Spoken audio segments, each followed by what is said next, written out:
자, 그렇다면 일본이 우리나라를 화이트 리스트에서 뺄 경우 무슨 일이 벌어질지, 상황이 얼마나 더 심각해질지 하나하나 짚어보겠습니다. 먼저 일본이 지정한 화이트 리스트라는 것, 블랙 리스트의 반대말로 쉽게 말해 믿을 수 있는 국가들 명단입니다. 신뢰가 있으니 수출 심사도 빠르고 거침없이 해주겠다, 이런 우대의 의미가 담겨 있습니다. 즉 일본 기업이 민감한 품목을 수출할 때 화이트 국가는 간이 절차만 밟으면 되지만 일반 국가의 경우 세세한 품목까지 복잡한 통관 절차를 거쳐야 합니다. 일본이 아시아에서 유일하게 화이트 리스트에 포함시켰던 나라가 우리나라였습니다. 자, 여기서 뺀다는 건 앞으로 일본 정부가 주도권을 잡고 우리를 쥐락펴락하겠다는 뜻입니다. 무슨 얘기냐?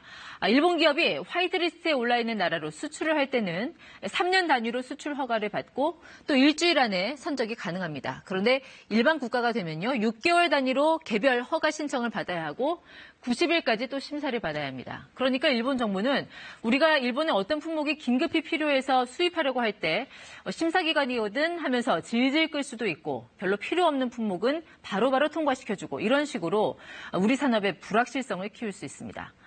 기업들이 제일 싫어하는 것, 불확실성이죠. 화이트 리스트에서 제외되면 그 영향을 받는 품목이 1000개가 넘습니다. 이미 지난달 4일부터 일본 정부가 수출 규제에 들어간 이 핵심 소재 3가지도 1000여 개 품목에 들어가 있는데 선제 타격을 가하기 위해 관련 규정을 바꿔서 미리 규제에 나선 겁니다. 3가지 품목 외에 앞으로 타격을 받게 될 품목 뭐가 있을지 보겠습니다. 사실상 식품, 먹는 거랑 나무 정도를 제외한 산업 전반의 부품과 소재가 대부분 포함되는데요. 일본 입장에선 한국의 타격이 크고 우리 산업 경쟁력을 떨어뜨리고 싶은 분야 고민을 했겠죠. 대표적으로 첨단 소재와 전자 부품을 들 수 있습니다. 첨단 소재 중에서도 이 디스플레이 제조 기계는 지난해 우리나라가 5억 달러, 우리 돈 5억 9천억 원어치를 수집했는데 일본 제품이 80%가 넘었습니다. 전자 품목에서는 필름과 전지, 입체 현미경 등 7개 품목이 일본 의존도 50%를 넘겼습니다. 정부가 미래 먹거리로 선정한 수소 경제의 필수 소재인 탄소 섬유도 포함되어 있습니다. 김상조 청와대 정책실장이 한국 산업의 급소를 노렸다라고 말한 것도 이런 사례들을 염두에 둔 것으로 보입니다.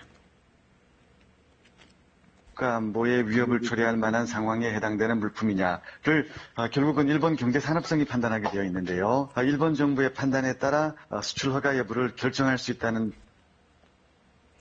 이렇게 일본이 한국을 화이트국에서 배제하고 규제 대상 가지수를 넓힐 경우 우리 경제의 타격은 불가피해 보입니다. 특히 반도체 산업, 이미 규제에 들어간 이 3개 소재에 이어서 반도체 웨이퍼, 또 마스크, 디스플레이 패널, 자 여기까지 규제를 하게 되면 생산 차질 위험성이 더 커집니다. 일본 소재들은 100년이 넘는 비법에서 나온 것이니 대체 수입이나 우리 자체의 개발은 결코 쉽지 않은 일이죠. 안 그래도 우리 반도체 시장 요즘 많이 어렵습니다. 최근에 실적을 보니 2분기 반도체 매출은 16조 900억 원, 또 영업이익은 3조 4천억 원, 2016년 3분기 이후 최악의 성적표를 냈습니다.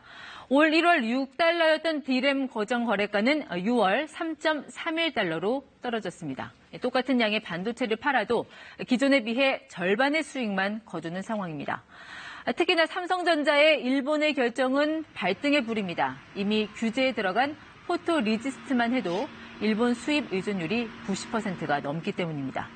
지난달 이재용 부회장이 직접 도쿄로 출동한 것도 이 같은 상황 때문으로 풀이됩니다.